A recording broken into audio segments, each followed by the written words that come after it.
নমস্কার বন্ধুরা, বনশ্রী কুকিং হাবে আপনাদেরকে স্বাগত। প্রত্যেক দিনের মতন আজও নিয়ে চলে এসেছি নতুন কিছু। সেটা হচ্ছে ধোসা উইথ কোকোনাট চাটনি। এই গরমের মধ্যে একটু মুখরোচক কিছু বা নতুনত্ব কিছু খেতে চাইলে এই ধোসাটা অতি অবশ্যই বাড়িতে ট্রাই করে দেখতে পারেন। বাড়ির সহজ উপকরণ দিয়েই আমি এই ধোসাটা খুব সহজেই বানিয়ে নিয়েছি। দেখুন কতটা মুচমুচে হয়েছে এই ধোসাটা, একদম দোকানেরই মতন খড়খড়ে মুচমুচে ধোসা। বানানোর জন্য কী কী প্রয়োজন তা আমরা প্রথমেই দেখে নিয়ে নিয়েছি এখানে 1 কাপ মতন আতপ চাল, আর তার সাথে নিয়ে নিয়েছি 1 কাপ সিদ্ধ চাল। সিদ্ধ চাল বলতে আমরা যে চালে সাধারণত ভাত রান্না করে থাকি সেই চাল। আর তার সাথে নিয়ে নিয়েছি সমপরিমাণ 1 কাপ মতন বিউলির ডাল, 2 কাপ চাল আর 1 কাপ বিউলির ডাল। এর সাথে বড় চামচের 1 চামচ মেথি।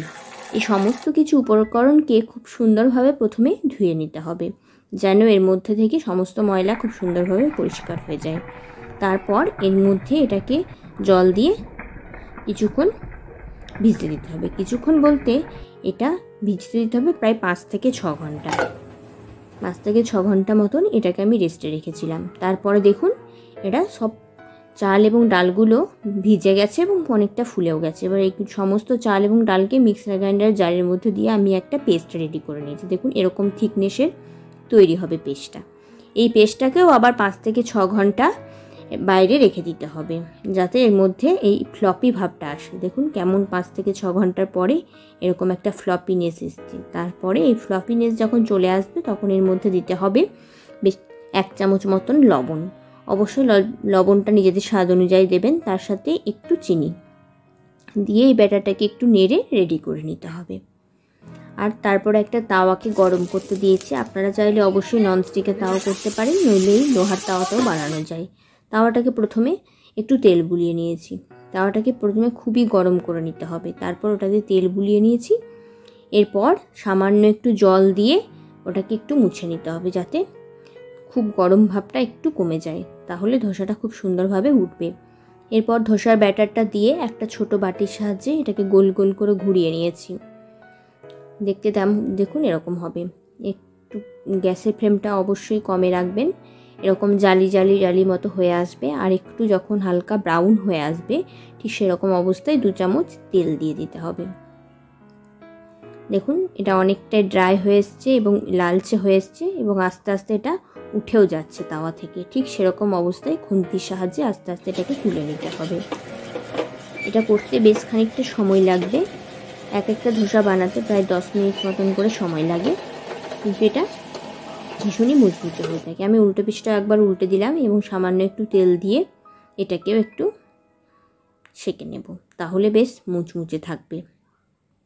2 পাশটা সেঁকে নিলেই এটা বেশ মুচমুচে হয় খেতে। এইভাবে রেডি করে নিয়েছি ধোসাটা। দেখুন এটা কতটা মুচমুচে হয়েছে, আপনি ভাজ করার সময় দেখলেই বুঝতে পারবেন। রেডি হয়ে গেছে আমার মুচমুচে ধোসা। খুবই সহজ পদ্ধতিতেই বানানো দেখিয়েছি আপনাদেরকে। এই আবারও তাই আরেকটা বানিয়ে দেখিয়ে দিচ্ছি। 1 কাপ মতো ব্যাটার নিয়ে নিয়েছি, তাতে এবার একটা বাটির সাহায্যে এটাকে আমি গোল করে নিয়েছি এবং এটা লো ফ্লেমে কিছুক্ষণ কুক করতে হবে। দেখুন এরকম জালি জালি হয়ে আসবে আর বেশ খানিকটা ড্রাই হয়ে আসবে, আর কালারটাও তলা থেকে হালকা ব্রাউন হয়ে যখন হয়ে আসবে তখন এর মধ্যে দিয়ে দিতে হবে বেশ কিছুটা তেল। তেল দিয়ে এটাকে আরও একটুক্ষণ সময় নিয়ে হতে হবে। দেখুন এবার এটা খুন্তির সাহায্যে হালকা হালকাভাবে এটা উঠে আসবে, তখন খুন্তির সাহায্যে এটাকে তুলে নিতে হবে ধীরে ধীরে।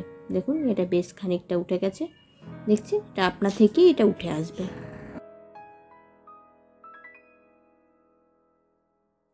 আবারও এটাকে উল্টে নিয়েছি। তারপর আবারও একটু তেল দিয়ে এটাকে একটু সেঁকে নিচ্ছি। দেখুন আবারও একইভাবে এটাকে হালকা ভাজ করে ঘুরিয়ে তুলে নিতে হবে তাওয়া থেকে। এইভাবেই সমস্ত ধোসাগুলোকে রেডি করে নিতে হবে। এবং আমি এখানে কোকোনাট চাটনিটা দিয়ে এটাকে সার্ভ করে দিয়েছি। এবার অতি অবশ্যই দেখে নেব কোকোনাট চাটনিটা কিভাবে বানিয়েছি। চলুন সেটা দেখে নিই।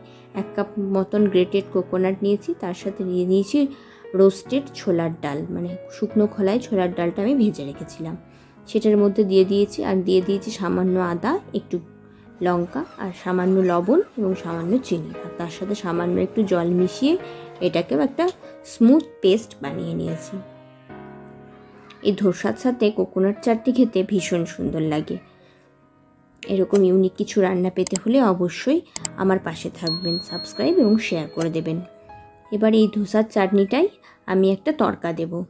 সেই তড়কাটার সাথে একটু তেল দিয়ে দিয়েছি, তার সাথে দিয়েছি শুকনো লঙ্কা আর দিয়েছি সর্ষে, গোটা সর্ষে ফোড়ন আর কারি পাতা। কারি পাতা না হলে ধোসা যেন ইনকমপ্লিট থাকে, তাই কারি পাতাটা ধোসার জন্য ভীষণই প্রয়োজনীয়। এবার এই যে তড়কাটা দিয়েছি এটাই কোকোনাট চাটনির ওপর দিয়ে রেডি করে নেব এই কোকোনাট চাটনি। কোকোনাট চাটনি দিয়ে ধোসা বানানোর অনুরোধ সবাইকে রইল, অবশ্যই বাড়িতে বানিয়ে দেখবেন।